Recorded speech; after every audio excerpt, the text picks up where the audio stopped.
Hello everyone, welcome back once again.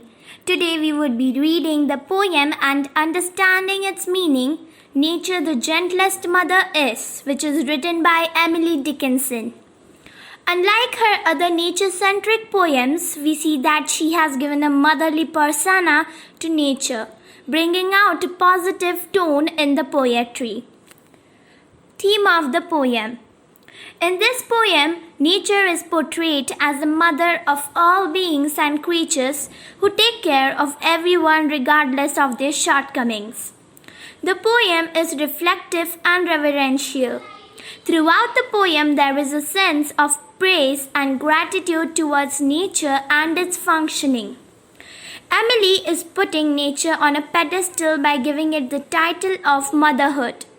The poem is reflective of Emily's perception of nature and its place in her life. The running theme throughout the poem is motherhood.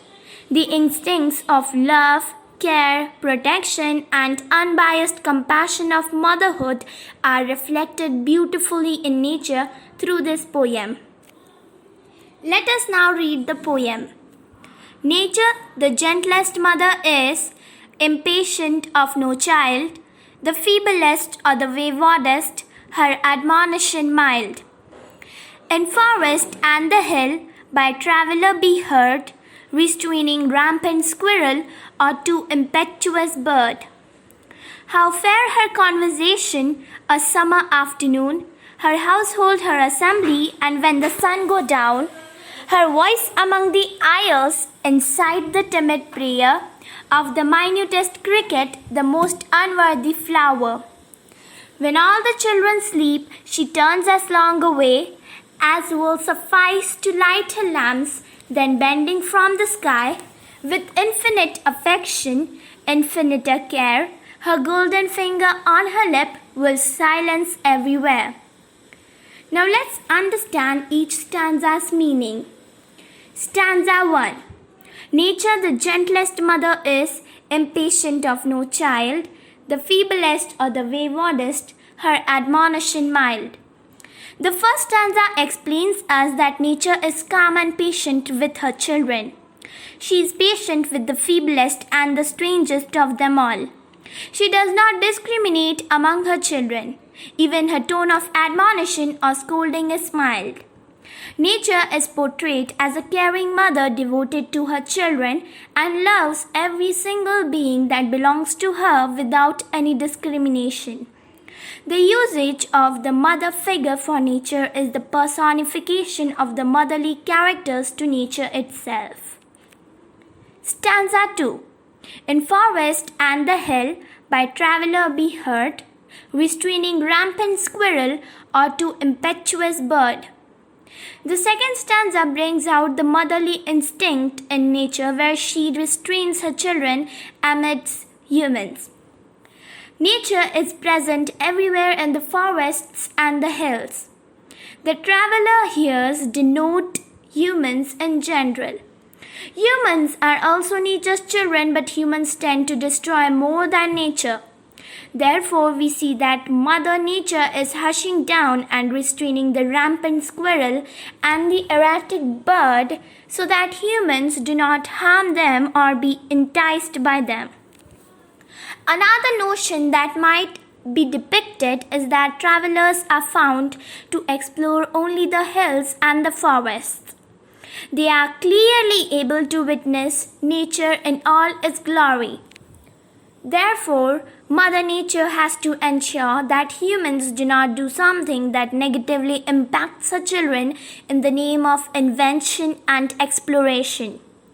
The animals are said to have stopped making noise once the humans approach. Stanza 3. How fair her conversation, a summer afternoon, her household, her assembly, and when the sun go down.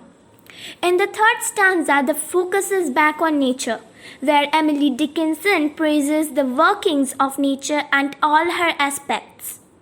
Nature survives through every season and change. The words household and assembly hold strong points because nature is personified as a mother. Therefore, like a mother's household assets, nature looks after her assembly of children and household of greenery. The last line of the stanza continues to the next para, shifting the setting to the end of the day as the sun goes down. Stanza 4. Her voice among the isles, inside the timid prayer of the minutest cricket, the most unworthy flower. The fourth stanza signifies the nature, and it tells us that nature prays and acknowledges the voices of the smallest of creatures, inciting the prayer regardless of how unworthy the creature might seem. It describes nature's voice flowing between aisles. Aisles are normally in a church, which make this mother seem like she is faithful to God. Nature's voice is being described as if praying, and she is praying for her children, which are listed below to what humans usually think as inferior, of the which is an unworthy flower.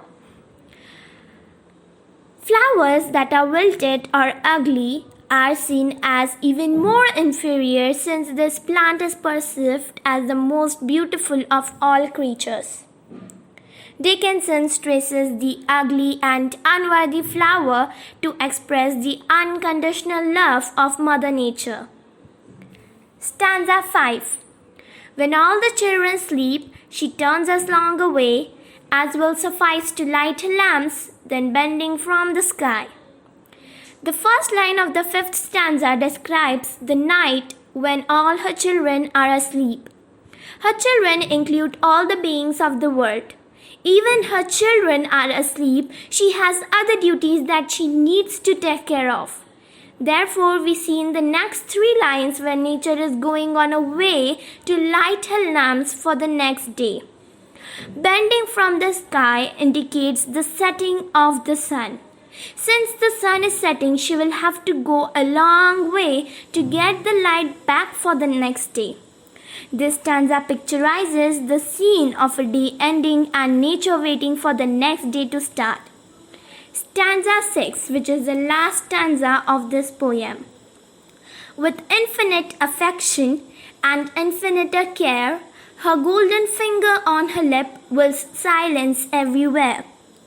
The last stanza of the poem brings us to the end of the night, where this is a sense of calm before the day begins again and the cycle continues. With all her affection and boundless care, nature is seen to hush down her children with a finger on her lip and brings silence everywhere. The golden finger indicates the ideal mother who has the golden touch of calming her children instantly. Thank you. I hope you understood the poem.